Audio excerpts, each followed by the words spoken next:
ফের সাংগঠনিক বৈঠকে অভিষেক বন্দ্যোপাধ্যায়। বনগাঁ, দমদম এবং ব্যারাকপুর সাংগঠনিক জেলার সঙ্গে রয়েছে আজ বৈঠক। বনগাঁ সাংগঠনিক জেলার সঙ্গে বৈঠকে তৃণমূলের সর্বভারতীয় সাধারণ সম্পাদক অভিষেক বন্দ্যোপাধ্যায়।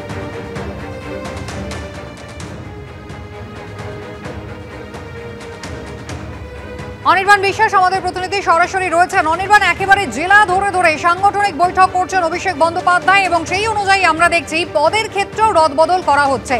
আজ বনগাঁ, দমদম এবং ব্যারাকপুরের সাংগঠনিক জেলার সঙ্গে বৈঠক করছেন তিনি।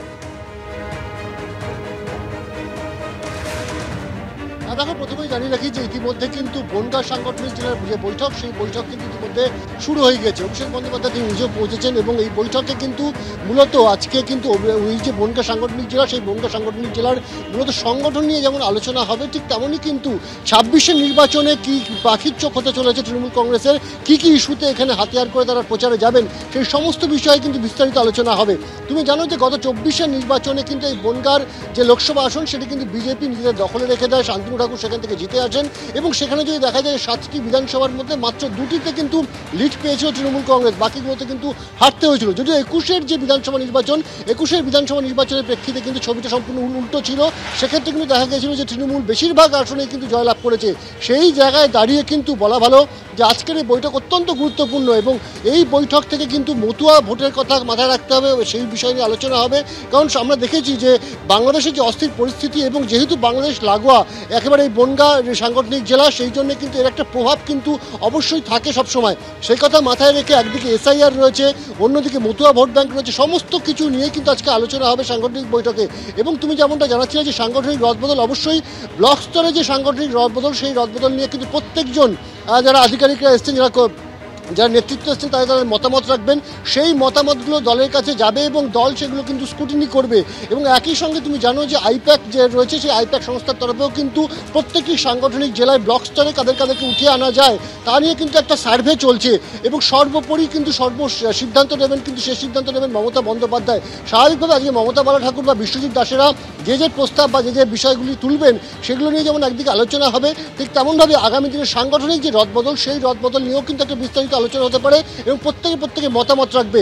যদিও একেবারে চূড়ান্ত সিদ্ধান্ত মমতা বন্দ্যোপাধ্যায় নেবে, তবে যেহেতু একেবারে বিধানসভা নির্বাচন একেবারে আর কিছু মাস বাকি রয়েছে, সেই জায়গায় দাঁড়িয়ে মতুয়া ভোট ব্যাংক আবার নিজের দিকে ফিরিয়ে আনা তৃণমূলের কাছে কিন্তু এটাই সবচেয়ে বড় চ্যালেঞ্জ। কারণ একদিকে যখন অশান্ত বাংলাদেশ, সেই প্রেক্ষিতে দাঁড়িয়ে কিন্তু মতুয়া ভোট ব্যাংক ফিরিয়ে আনাটা সত্যি তৃণমূলের কাছে চ্যালেঞ্জ হয়ে দাঁড়িয়েছে।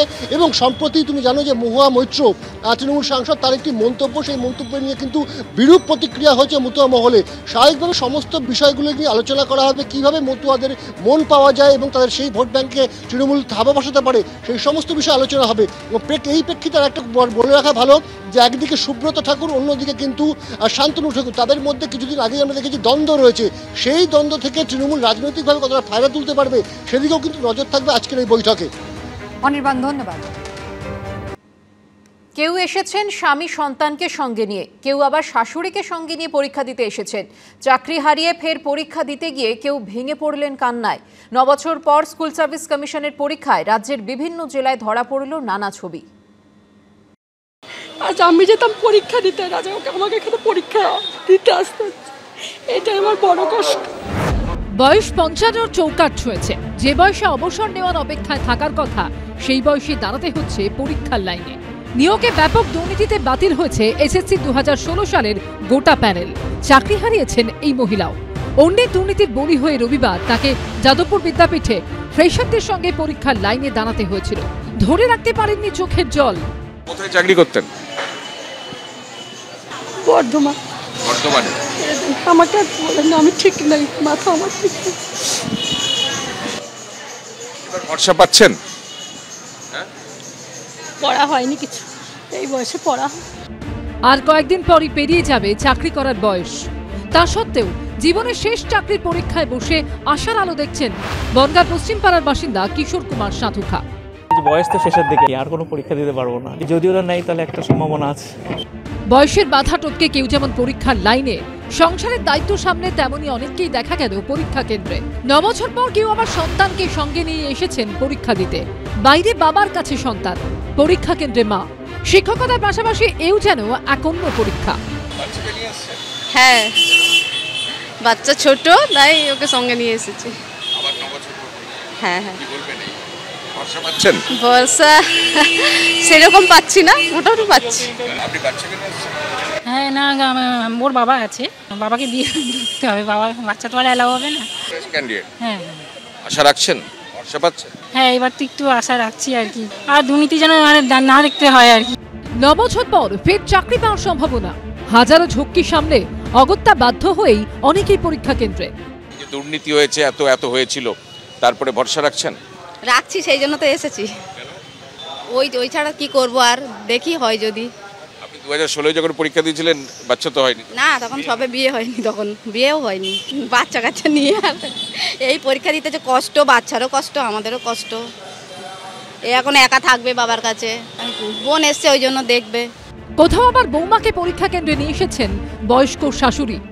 এবারে কি কিরকম মনে হচ্ছে? নিরাপত্তা দেখে তো মনে হচ্ছে ফেয়ার ভাবে হবে, এবার দেখা যাক কি হয়। বৌমাকে পরীক্ষা দেওয়াতে নিয়ে এসছে? হ্যাঁ। হুগলির চুঁচুড়ার ঘুটিয়াবাজার বিনোদনী বালিকা বিদ্যালয় পরীক্ষা কেন্দ্রের বাইরে শিশুদের আগলে রাখতে দেখা গেল পুলিশকে। কৃষ্ণেন্দু অধিকারী, অর্ণব মুখোপাধ্যায় ও সৌরভ বন্দ্যোপাধ্যায়ের রিপোর্ট, এবিপি আনন্দ। শিক্ষক নিয়োগে দুর্নীতি খুবই দুর্ভাগ্যজনক। বর্তমান সময়ে শিক্ষকরা পেশাদার, মানুষ করার কারিগর নন। শিক্ষা এখন পেশা, মিশন নয়। বরানগরে শিক্ষক দিবসের মঞ্চে মন্তব্য করে বিতর্কে সৌগত রায়। শিক্ষকদের আক্রমণ করে তৃণমূল সাংসদের প্রশ্ন, মাইনে তো অনেক বাড়িয়েছি, টিউশনি কি বাজার থেকে তুলে দিতে পেরেছি? ভাইরাল হয়েছে অনুষ্ঠানের ভিডিও, সমালোচনায় সরব বিরোধীরা। শিক্ষক অনেক হচ্ছে,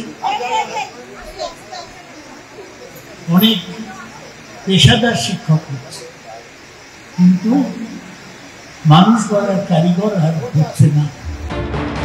নিয়োগ নিয়ে দুর্নীতিকে দুর্ভাগ্যজনক বলে মন্তব্য করেও বর্তমান শিক্ষকদের আদর্শ নিয়ে প্রকাশ্য মঞ্চ থেকে প্রশ্ন তুললেন তৃণমূল সাংসদ সৌগত রায়। আপনারা ভেবে দেখবেন, মাইনে তো অনেক বাড়িয়েছে, টিউশনি কি বাজার থেকে তুলে দিতে পেরেছে? এখন ঠিকই যে শিক্ষকদের আন্দোলনে বাস চলে না, কিন্তু সেই ডেডিকেশনটা চলে গিয়েছে। শিক্ষক নিয়োগ নিয়ে যেসব প্রশ্ন উঠে, আমি তার মধ্যে যেতে চাই না। এটা খুব দুর্ভাগ্যজনক যে আমাদের দেশে এটা হচ্ছে। উত্তর 24 পরগনার বরানগর পুরসভার 33 নম্বর ওয়ার্ডে শিক্ষক দিবসের অনুষ্ঠান। শুক্রবার সেই অনুষ্ঠানে বিতর্কিত মন্তব্য করেন দমদমের তৃণমূল কংগ্রেস সাংসদ। ভাইরাল হয়েছে সেই ভিডিও।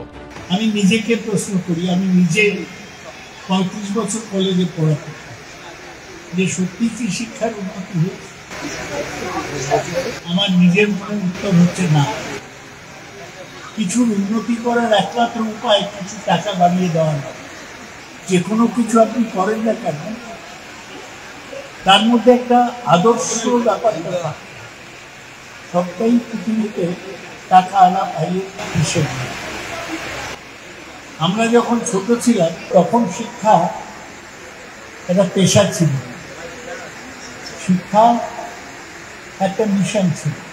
নিয়োগ দুর্নীতি ও রাজ্যের শিক্ষা ব্যবস্থা নিয়ে তৃণমূল কংগ্রেস ও সৌগত রায়কে তীব্র কটাক্ষ করেছে বিরোধীরা। সৌগতবাবু সিনিয়র মানুষ, উনি স্বীকার করছেন, এটাই সবচেয়ে বড় কথা। সবাই জানে শিক্ষার এখানে কিচ্ছু নেই। আজকে সাদা খাতা জমা দিয়েও সে শিক্ষার্থী হচ্ছে, আর যারা ভালোভাবে পড়াশোনা করে যারা পাশ করেছে তাদেরকেও আবার পরীক্ষায় বসতে হচ্ছে। সেই অধ্যাপক সৌগত রায় তৃণমূলের আমলে এসে হাতে হাতে টাকা নিয়েছেন। উনি কি মিশন টিশন কিসব শোনাচ্ছেন? যে বলার যোগ্যতা আছে নাকি ওনার? তৃণমূলের অসৎ সঙ্গে গিয়ে অধ্যাপক সৌগত রায় নারদকাণ্ডের সৌগত রায় হয়েছেন। বছরে বছরে চাকরি করে এসএসসি চাকরি পেত যারা, এই অসৎ সঙ্গের রাজত্বে এসে এখন চাকুরি হারা হচ্ছে। এসএসসি চাকরির তালিকা দেয় না, চাকরি হারাদের তালিকা দেয়। বিরোধীদের পাল্টা জবাব দিয়েছে তৃণমূল। অনিয়ম অন্যায় যেগুলো বাম জমানায় ভুরি ভুরি হয়েছে, যেগুলো বিজেপির রাজ্যে হরভকত হচ্ছে, এখানে কতিপয় লোক কিছু বিতর্কিত কাজের সঙ্গে যুক্ত, তা কেউ গ্রেফতার, তদন্ত চলছে। আমরা তাদের কেউ ডিফেন্ড করছি না, কিন্তু কিছু লোকের জন্য বাকিরা হয়রানি হবে, এটা আমরা কোনো অবস্থায় মুখ্যমন্ত্রীও সমর্থন করেন না। শিক্ষক নিয়োগে দুর্নীতি নিয়ে রাজ্য জুড়ে তোলপাড়। দীর্ঘ 9 বছর পর রবিবার হলো নবম দশমের শিক্ষক নিয়োগের পরীক্ষা। কড়া নিরাপত্তা, নজরদারি থেকে প্রশ্নপত্র ও ওয়েমার শিটের কার্বন কপি পরীক্ষার্থীদের হাতে তুলে দিয়ে পরীক্ষার স্বচ্ছতা বজায় রাখার আপ্রাণ চেষ্টা করেছে এসএসসি। এই প্রেক্ষাপটে শিক্ষক নিয়োগ দুর্নীতি, শিক্ষক ও শিক্ষার মান নিয়ে দলীয় তৃণমূল সাংসদের মন্তব্যে নতুন বিতর্ক তৈরি হলো। সমীরণ পাল, রাজা চট্টোপাধ্যায়, অনির্বাণ বিশ্বাস, এবিপি আনন্দ।